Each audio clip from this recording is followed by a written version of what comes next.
Good evening everybody and welcome to Will on Safety.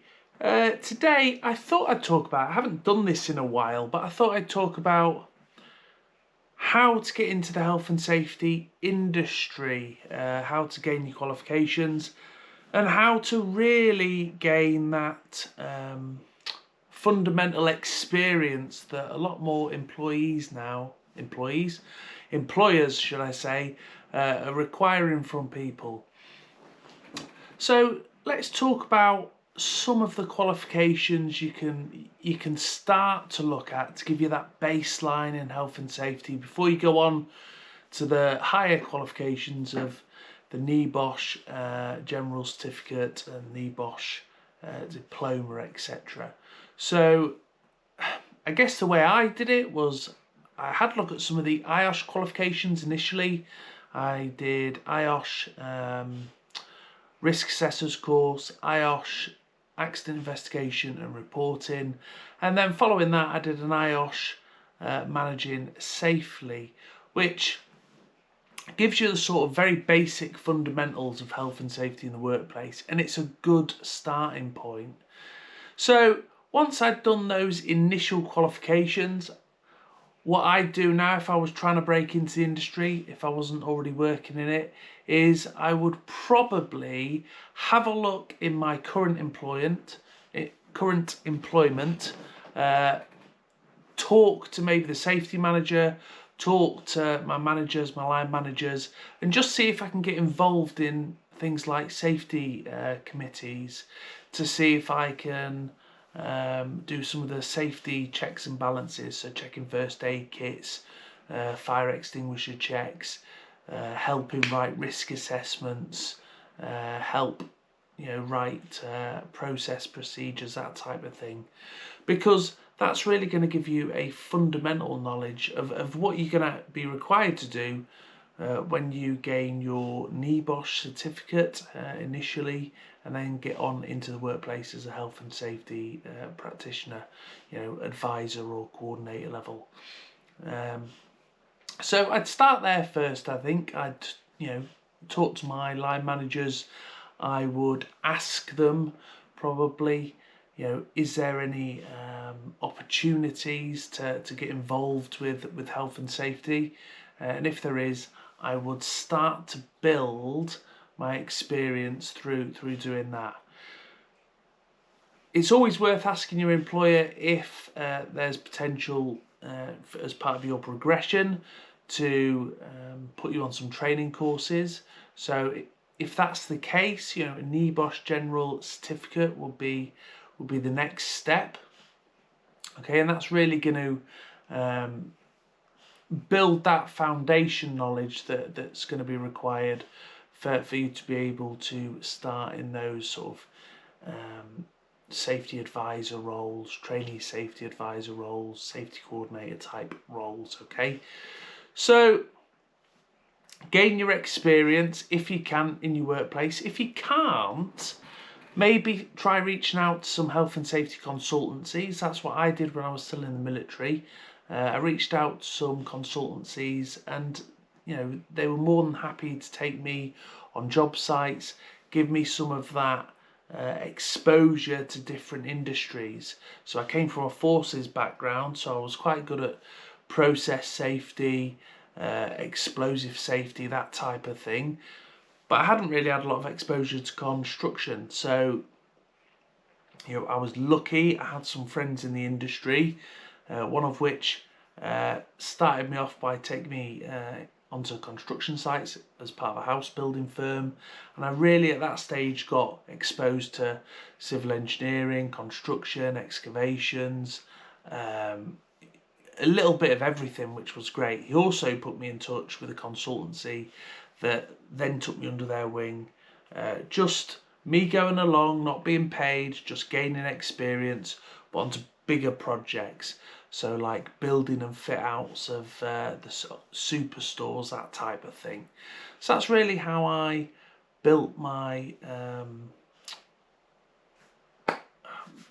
built my sort of exposure up into safety, built my repertoire of getting involved in safety and built my experience up.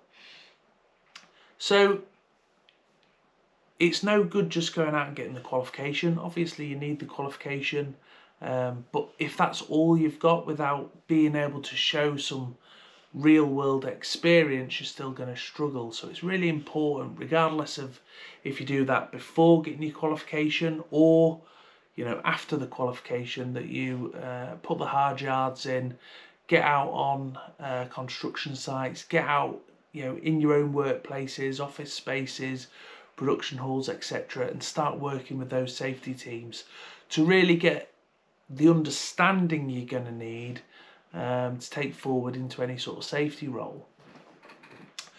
So, get your NEBOSH General Certificate. If you've built up that experience, that's going to stand you in good stead for any interviews, because at interview you're going to get asked about, what's your experience, say, writing risk assessments, what's your experience in terms of process safety or writing procedures for a particular process. And it's really important that you're able to translate any experience you've got, and it doesn't have to be from your work experience you've gathered up to this point.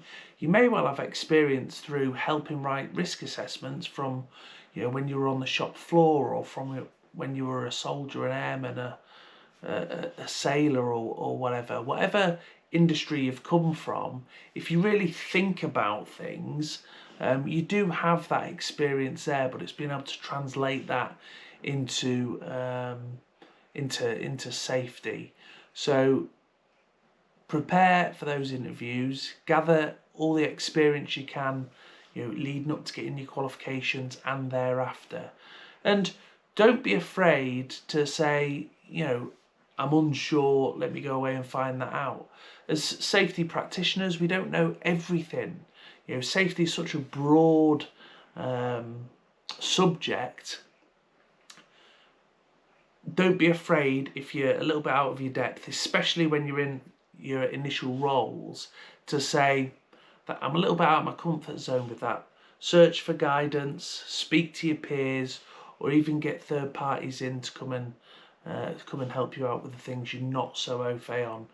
Don't just say you can do everything and make a hash of things, because it can lead to dangerous circumstances.